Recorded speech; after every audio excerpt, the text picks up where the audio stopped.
우리 함께 인사하시겠습니다. 할렐루야. 우리 힘있게 한번 아멘 하세요. 할렐루야.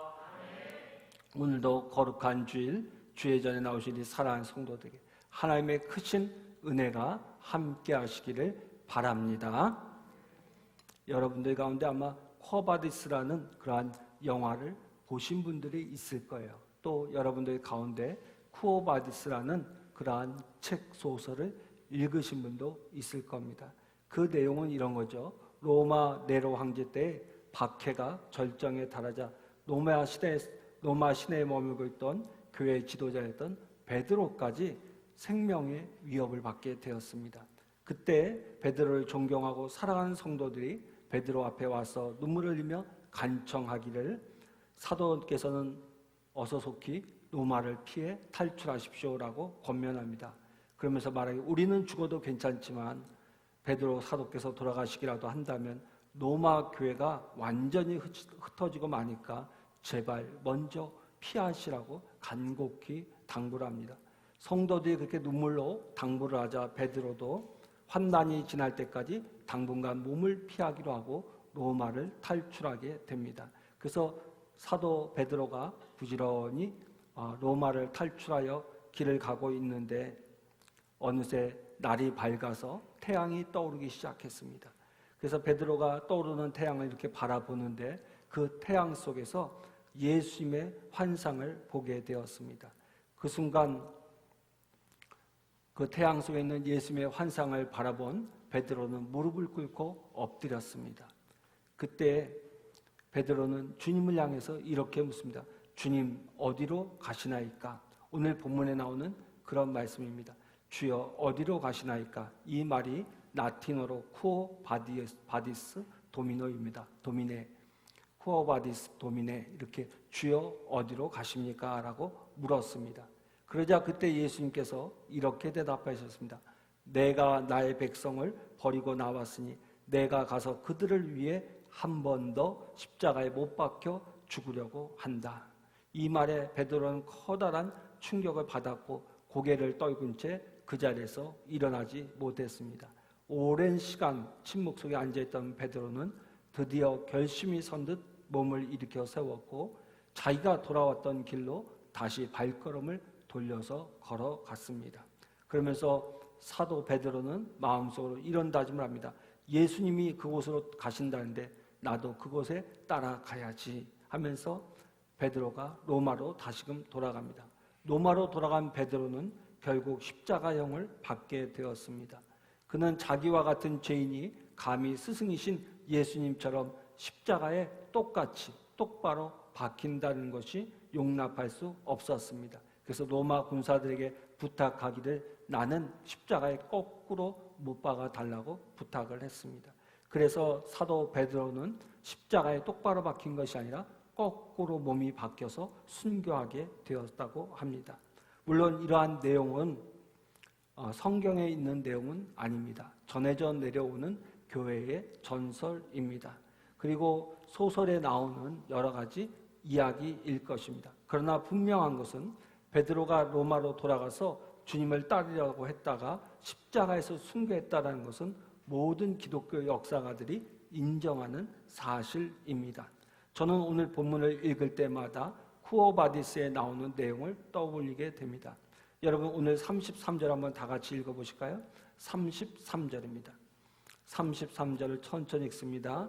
작은 자들아 내가 아직 잠시 너희와 함께 있겠노라. 너희가 나를 찾을 것이나 일찍이 내가 유대인들에게 너희는 내가 가는 곳에 올 수 없다고 말한 것과 같이 지금 너희에게도 이르노라. 아멘. 여러분 지금 예수님께서 제자들과 함께 마지막 6월절 만찬을 하고 계셨습니다. 근데 그때에 가룟 유다가 예수님을 팔아버릴 배반할 계획을 세웠습니다.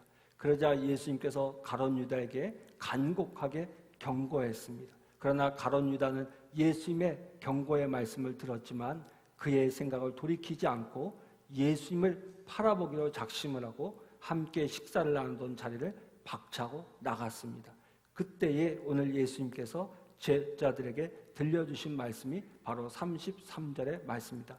내가 너희와 함께 잠시 함께 있겠지만 잠시 후에는 내가 너희들 곁을 떠나게 될 것인데 너희들이 나를 쫓아오지 못할 것이다 라고 예수님께서 말씀하신 것입니다. 그러자 제자들은 어리둥절한 채 예수님이 도대체 무슨 말씀하는지 몰랐습니다. 그때 바로 베드로가 침묵을 깨고 오늘 주님께 이렇게 묻습니다. 오늘 36절 말씀 보니까 이렇게 기록되어 있죠. 베드로가 이르되 주여 어디로 가시나이까? 라고 이렇게 질문을 합니다. 사실 이 질문은 예수 믿는 사람들에게 그렇게 인기가 있는 질문이 아닌 것 같습니다. 많은 이들이 예수님을 따라가는 것처럼 보입니다. 그러나 주여 어디로 가십니까? 라는 이 베드로의 질문은 예수 믿는 사람들이 그다지 좋아하지 않습니다. 주님이 어디로 가시는 것보다는 내가 어디로 갈 것인가에 대한 문제에 더 많은 관심을 가지고 살아가는 것이 솔직한 우리들의 모습이 아닐 수가 없습니다. 우리는 매일매일 새날을 맞이할 때마다 오늘 내가 어디로 가야 될지에 대해서 깊이 고민할 때가 많이 있습니다. 여러분, 그런데 우리가 이 시간 깊이 생각해 볼 문제가 있습니다. 신앙생활이란 과연 무엇인가 하는 문제입니다. 물론 예배로 드리러 나와서 이렇게 하나님 앞에서 찬양하고 경배하는 것도 아주 중요한 신앙생활입니다. 또 하나님께 예물을 드리는 것도 중요한 신앙생활입니다. 하나님의 자녀답게 세상을 살아보려고 매일같이 말씀을 읽고 기도하는 생활도 중요한 일입니다. 또 교회를 통해서 이런저런 봉사를 하는 것도 중요한 신앙생활의 일부분일 것입니다. 그러나 조금 더 신앙생활이 무엇인가 생각해 본다면 우리는 이런 질문을 한번 해봐야 될 것입니까? 신앙생활이란 무엇인가? 조금 더 깊이 얘기한다면 신앙생활이라는 것은 주여 어디로 가시나이까라는 이러한 베드로의 질문을 우리가 매일같이 반복하면서 주님의 가시는 길을 나도 따라가려고 노력하는 것이 진짜 신앙생활인 것입니다. 주님은 이 세상을 떠나실 때 우리 모두에게 당부하시기를 모든 족속으로 제자를 삼아라고 말씀하셨습니다. 세상 사람들을 교인으로 삼으라는 것이 아니라 제자들로 삼으라고 하셨습니다. 여러분, 제자가 무엇입니까? 선생님이 가는 대로 따라가는 사람 아닙니까? 선생님이 하는 일을 그대로 따라하는 사람을 가리켜서 우리는 제자다라고 합니다.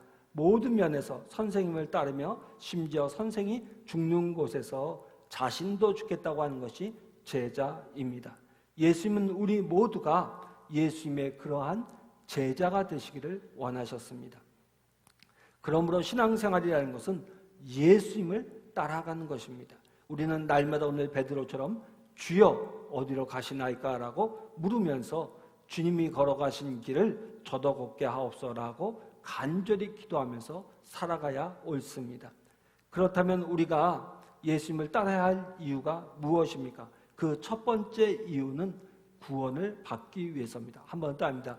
구원을 받기 위해서다. 여러분, 성경을 한번 찾아보세요. 요한복음 14장 6절 말씀입니다. 요한복음 14장 6절 말씀.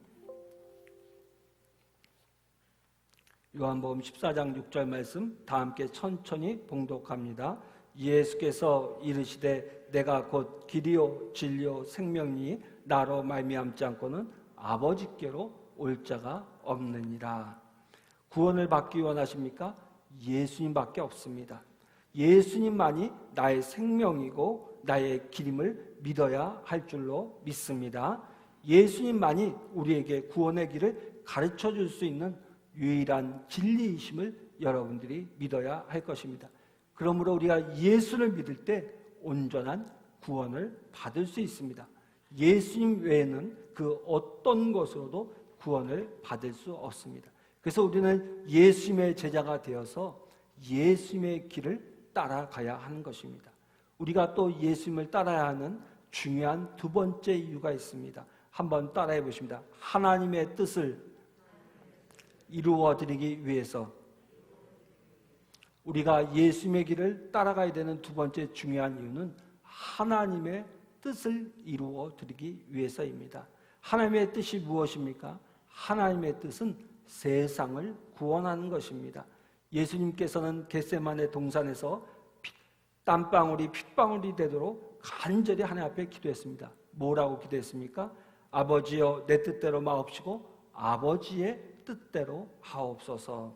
자신이 십자가에 죽는 것이 세상을 구원하는 하나님의 뜻이라면 그 길을 따라가겠다는 예수님의 기도였습니다. 이렇게 피땀을 흘리면서 기도한 다음 주님은 묵묵히 십자가의 길을 걸어가셨습니다. 바로 그 길을 통해서 하나님이 세상을 구원하시려고 하는 것이 너무나도 명백했기 때문에 예수님께서는 그 뜻에 순종하여서 십자가의 길을 걸어가셨던 것입니다. 여러분, 우리가 신앙생활하는 궁극적인 목적이 어디에 있습니까? 왜 예수를 믿습니까? 왜 교회를 다닙니까? 아마 대부분의 사람들은 이렇게 대답할 것입니다. 내가 구원받기 위해서, 내가 천국 가기 위해서라고 대답할 것입니다. 물론 옳은 말입니다. 우리는 우리의 자신이 구원받기 위해서 예수를 믿습니다. 그러나 내가 구원받는 것에만 만족하고 머무른다면 그것은 반쪽 신앙생활에 불과할 것입니다. 궁극적인 목적을 상실한 방향 없는 신앙생활이라고 할 수 있을 것입니다. 일단 내가 구원을 받았다는 확신을 얻게 되었다면 그 다음에는 우리가 눈을 돌려서 세상을 구원하시고자 하는 하나님의 큰 뜻에 관심을 기울여야 합니다. 하나님은 한 사람 구원 얻게 하는 것으로 절대 만족하시는 분이 아니십니다. 하나님의 크신 뜻은 무엇이냐? 이 온 세상 사람들을 다 구원하시는 것입니다. 하나님이 나를 먼저 구원해 주신 데는 하나님의 선한 뜻이 있습니다.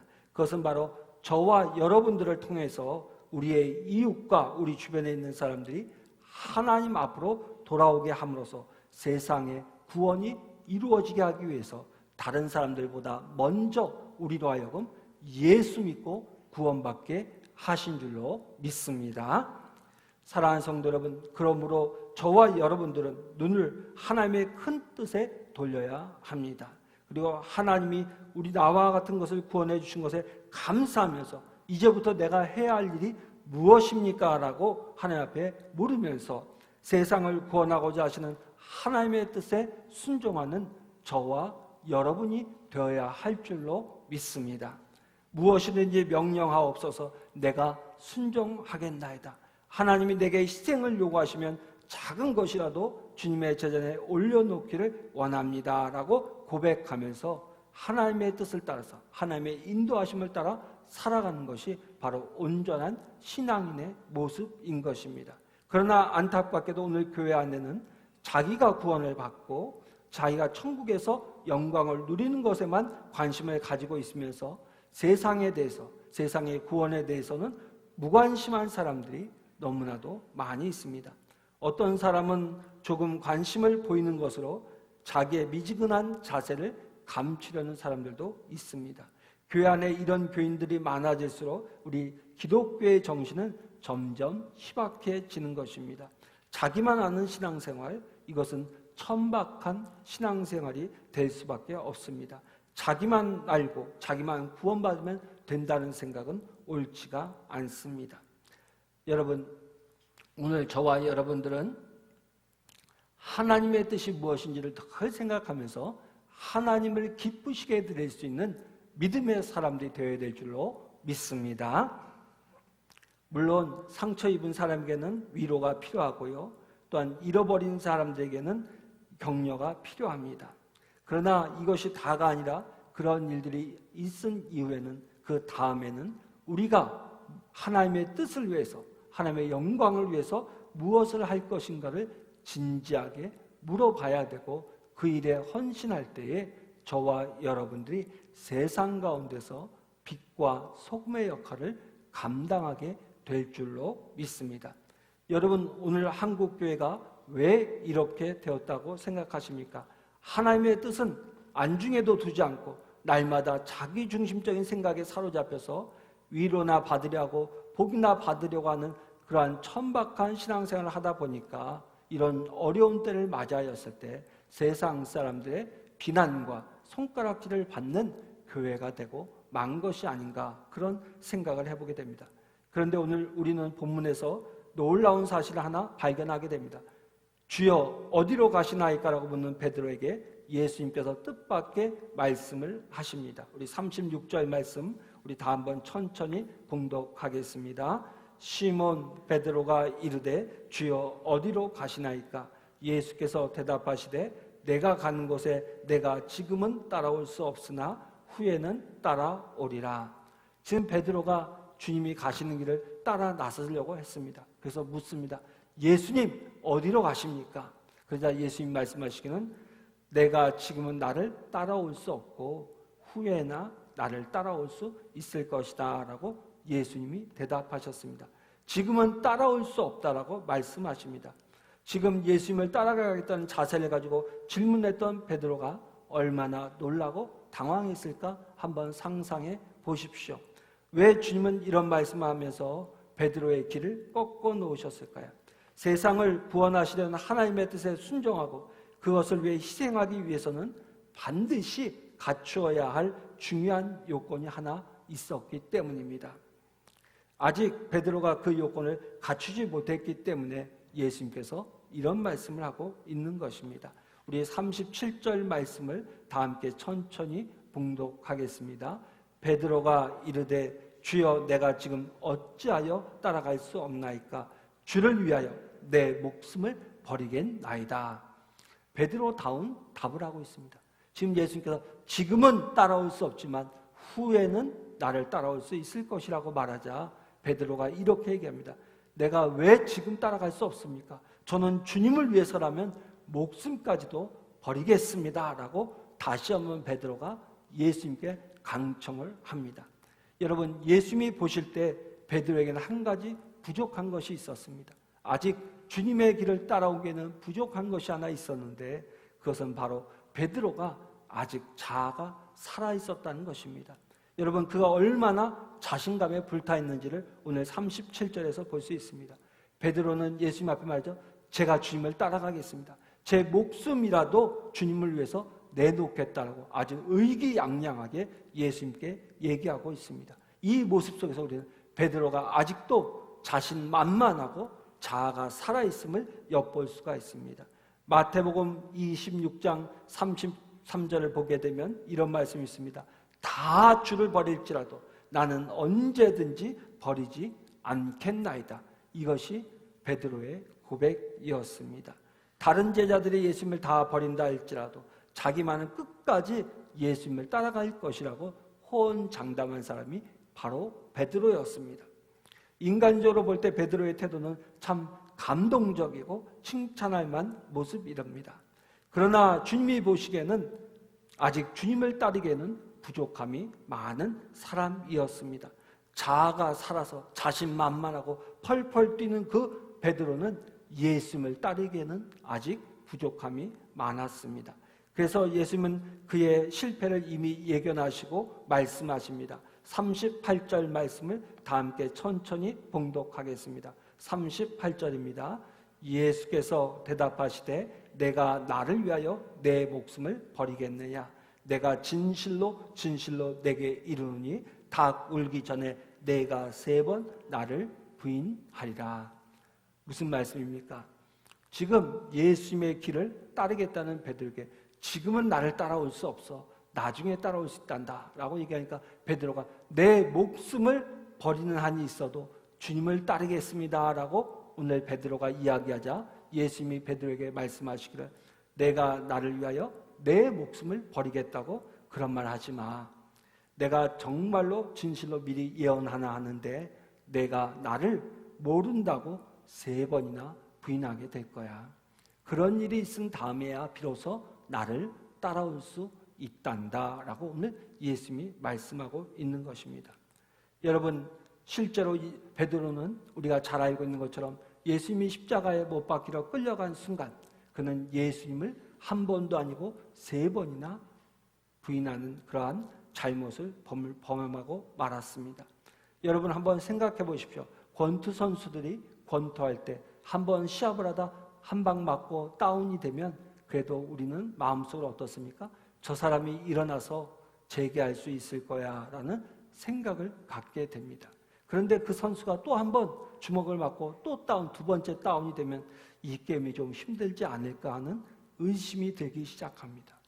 그런데 이 선수가 또 일어나서 경기를 하다가 또 한 번 주먹을 맞고 세 번째 다운되면 가망이 없구나라고 생각하면서 그 경기를 포기하는 경우가 많이 있습니다. 여러분, 오늘 베드로가 예수님을 한 번 부인한 것이 아니라 3번 부인했습니다. 아마도 어쩌면 우리들의 마음을 볼 때 예수님을 3번이나 부인한 그 베드로를 바라보면서 베드로는 이제는 가망이 없다는 생각을 하게 될 것입니다. 그런데 예수님께서는 그렇게 베드로의 실패를 내다보면서도 말하길 후에는 나를 따라올 것이다 라고 주님께서 말씀하셨습니다. 누군가 말하기를 기독교의 최대의 큰 이단은 무엇이냐? 인본주의라고 했습니다. 인본주의가 무엇입니까? 이것은 내가 하나님을 위해서 무엇인가를 할 수 있다고 생각하는 마음, 즉 자신감을 은근히 갖고 있는 것을 기독교적 인본주의라고 합니다. 그 기독교적 인본주의, 내가 하나님을 위해서 무언가 할 수 있다라고 생각하는 그 마음이 신앙생활에 있어서 가장 큰 적이 된다는 이야기를 한 사람이 있습니다. 여러분, 우리들 가운데도 우리가 예수 믿으면서도 아직도 내 힘으로 무엇인가 하나님을 위해서 교회를 할 수 있다고 생각하는 마음을 갖고 있다면 오늘 베드로처럼 예수님을 따라가기에는 아직은 어려운 사람이라는 사실을 여러분들이 꼭 기억하셔야 합니다. 나의 가는 곳에 지금은 따라올 수가 없다.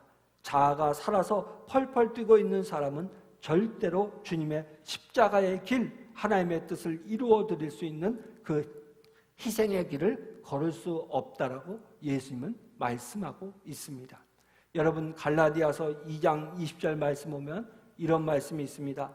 내가 그리스도와 함께 십자가에 못 박혔나니 그런즉 이제는 내가 사는 것이 아니요 오직 내 안에 그리스도께서 사시는 것이라. 바로 이러한 믿음의 고백을 하는 사람들만이 예수님의 길, 하나님의 뜻을 이루기 위해서 그 길을 걸어갈 수 있습니다. 그러니까 오늘 이 자리에 나온 저와 여러분들이 내가 무언가를 할 수 있다는 마음이 아니라 내가 이제는 예수의 안에서 죽고 내 안에 누가 산다? 내가 아니라 예수님이 산다고 고백할 때에 예수님의 길을 하나님의 뜻을 위하여 우리가 세상을 살아갈 수 있다는 것입니다. 여러분, 잠언서 28장 26절에 보면 이런 말씀이 있습니다. 자기의 마음을 믿는 자는 미련한 자요 지혜롭게 행하는 자는 구원을 얻을지니라. 자기의 마음, 자기의 의지를 믿는 사람은 미련한 자라고 솔로몬이 이야기했습니다. 근데 많은 사람들이 신앙생활하면서 하나님을 의지하는 것이 아니라 자기를 의지하는 사람들이 너무 많이 있습니다. 내 힘, 내 노력, 내 능력으로 무언가 할 수 있다라고 생각하는 분들이 많이 있는데 그러한 사람을 성경은 미련한 사람이라고 이야기합니다.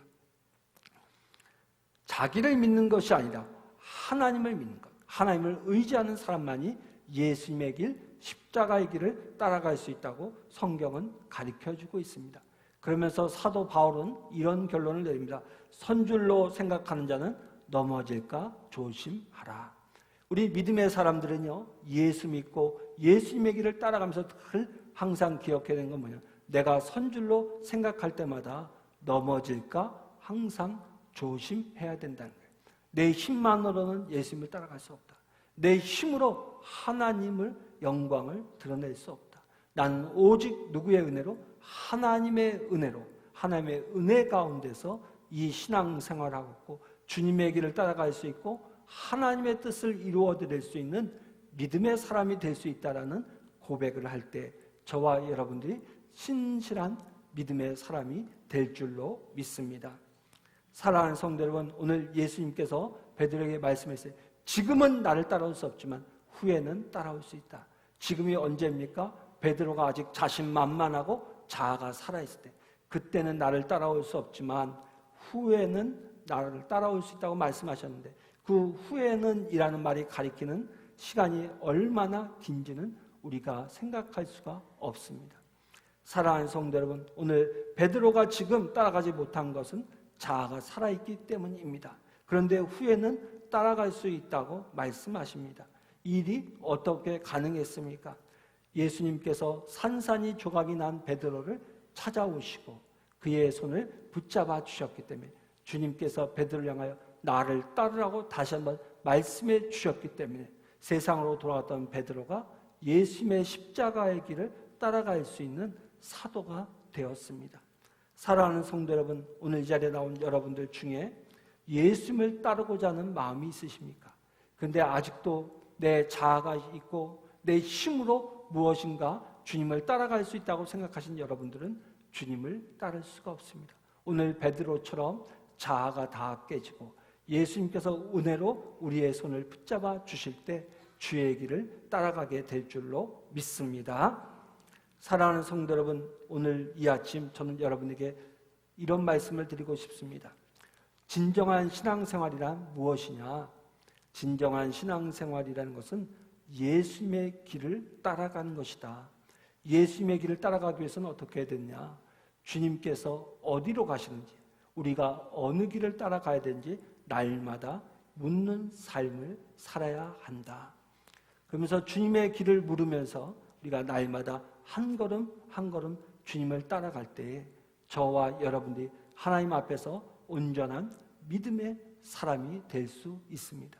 그런데 이 주님의 길을 따라간다는 것이 오늘 베드로가 보여준 것처럼 우리의 자아가 살아있고 우리의 힘이 살아있는 한은 그 길을 따라갈 수가 없습니다. 언제 따라갈 수 있느냐? 후에 베드로가 산산이 조각이 나고 자아가 조각이 나고 하나님만을 의지하고 하나님의 은혜만을 의지하는 사람이 되었을 때 베드로가 주님의 길을 따라가서 로마에서 십자가에 거꾸로 못 박혀 죽임을 당할 수 있었던 것처럼 저와 여러분들이 예수님을 섬기되 우리의 자아를 깨트리고 우리가 하나님의 은혜만을 사모하며 은혜를 의지하면서 세상을 살아갈 때 저와 여러분들이 예수님의 길, 십자가의 길을 따라갈 수 있는 신실한 진짜 믿음의 사람이 될 줄로 믿습니다. 바라기는 오늘 이 아침에 달려나온 우리 사랑하는 온 성도들이 예수의 길, 십자가의 길, 하나님의 뜻을 위하여 이 세상을 살아갈 수 있는 멋진 믿음의 사람들이 되시기를 주의 이름으로 축원합니다. 기도하시겠습니다.